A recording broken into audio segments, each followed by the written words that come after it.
Item number 2 वक्फा सवालात। जी फाज चौधरी साहब। जी फाज चौधरी साहब। जनाब स्पीकर, तहरीक अदम एतमाद आइन के आर्टिकल 95 के तहत पेश की जाती है। अमूमी हालात में ये एक जमहूरी हक है और इस हक को तस्लीम किया जाना चाहिए। लेकिन जनाब स्पीकर, हमारे आइन का एक और आर्टिकल 5(1) है। Article 5(1) reads as follows: loyalty to the state is the basic duty of every citizen. अब यहाँ क्या होता है? 7 मार्च को हमारे एक सफीर साहब को एक ऑफिशियल मीटिंग में तलब किया जाता है, अटेंड करते हैं, बाकायदा नोट टेकर्स के साथ अटेंड करते हैं। ये मुलाकात ऑफिशियल, और इसमें दूसरे मुल्क के ऑफिशियल्स भी बैठते हैं। इस मीटिंग की तारीख क्या है? 7 मार्च। इस मीटिंग में हमारे सफीर को बताया जाता है कि इमरान खान के खिलाफ एक अदम एतमाद पेश की जा रही है। जनाब स्पीकर, 7 मार्च को यह बताया जाता है अदम एतमाद उस वक्त तक पाकिस्तान में नहीं आती, 8 मार्च को आती है। इस वक्त तक पाकिस्तान में भी किसी को नहीं पता अदम एतमाद आ रही है।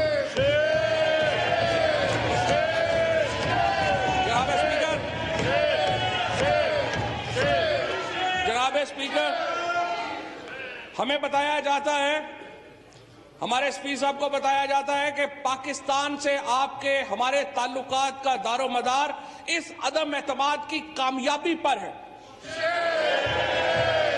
और अगर यह अदम एतमाद कामयाब होती है तो यू विल बी फॉरगिवन। लेकिन अगर अदम एतमाद कामयाब नहीं होती तो आपका अगला रास्ता बहुत सख्त होगा।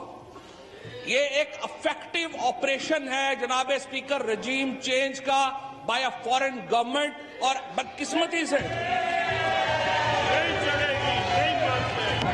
जनाब स्पीकर इसके साथ ही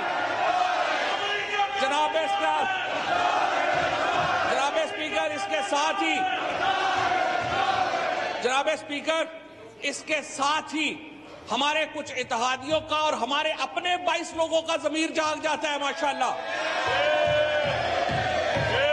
और मामला यहां तक आ पहुंचते हैं। यह फैसला अदम एतमाद का नहीं है, आर्टिकल 5 का है। स्पीकर साहब, क्या ये 22 करोड़ लोगों की ये रियासत इतनी नहीफो नजार है कि बाहर की ताकतें यहां पर बैठकर हुकूमतें बदल दें? मेरी आपसे दरखास्त है, पहले हमें बताया जाए कि क्या बैरून मुल्क की मदद से रजीम चेंज की जा सकती है पाकिस्तान में? क्या यह आइन के आर्टिकल 5 की खिलाफ वर्जी है या नहीं है? क्या पाकिस्तान की अवाम कठपुतलियां हैं? क्या हम पाकिस्तानियों की कोई हैसियत नहीं है? क्या हम गुलाम हैं? या लीडर ऑफ अपोजिशन के बकौल हम बेगर्स हैं, फकीर हैं?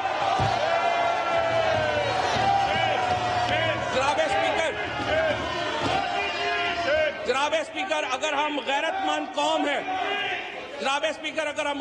कौम हैं तो ये तमाशा नहीं चल सकता। मैं सिर्फ ये कहूंगा कि हम पे जो गुजरी वो गुजरी, मगर है शब हिजरा मेरे इश्क तेरी आश्क आकबत सवार चले। रूलिंग इसके ऊपर आनी चाहिए स्पीकर साहब कि आर्टिकल 5 के ये मुतलाज़िम है क्या नहीं है। पहले आप इसकी कॉन्स्टिट्यूशनैलिटी तय करें, फिर आगे बढ़े। वज़ीर आज़म पाकिस्तान के खिलाफ अपोजिशन ने अदम एतमाद की तारीख 8 मार्च 2022 को पेश की थी। अदम एतमाद की तारीख आइन, कानून और रूल्स के मुताबिक होना जरूरी है। किसी गैर मुल्की ताकत को यह हक नहीं कि वो साजिश के तहत पाकिस्तान के अवाम की मुंतखब हुकूमत को गिराए। वजीर कानून ने जो नुकात उठाए हैं वो दुरुस्त है, वैलिड है। लिहाजा मैं रूलिंग देता हूं कि अदम एतमाद की करारदाद आइन और कौमी मुख्तारी व आज़ादी से मुनाफी है और रूल्स और ज़ाब्ते के खिलाफ है। ये करारदाद में मुस्तरद डिसअलाउ करने की रूलिंग देता हूं। ईवान की कार्रवाई रोक की जाती है। फरमान में इस्लामी जमहूरिया पाकिस्तान के दस्तूर के आर्टिकल 54 की शिक 3 के तहत तजवीज़ करदा इख्तियारात को बरबेकार लाते हुए कौमी असम्बली का जुमा 25 मार्च 2022 को तलब करदा इजलास इसके काम के इख्तिताम पर बाज़रिया हाज़िर बर्खास्त करता हूँ। हज़रत कैसर, स्पीकर कौमी असम्बली।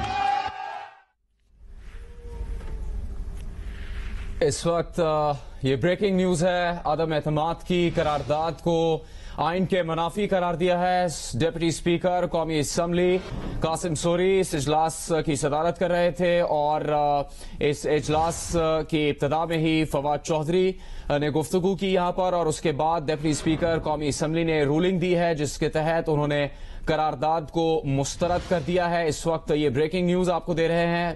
ताजा तरीन मनाजिर कौमी असम्बली से आप देख रहे हैं। अदम एतमाद की इस करारदाद को उन्होंने मुस्तरद कर दिया। अदम एतमाद की करारदाद को आइन के मुनाफे करार दिया। अयाज अकबर यूसुफजई से हम बात करेंगे। जी अयाज,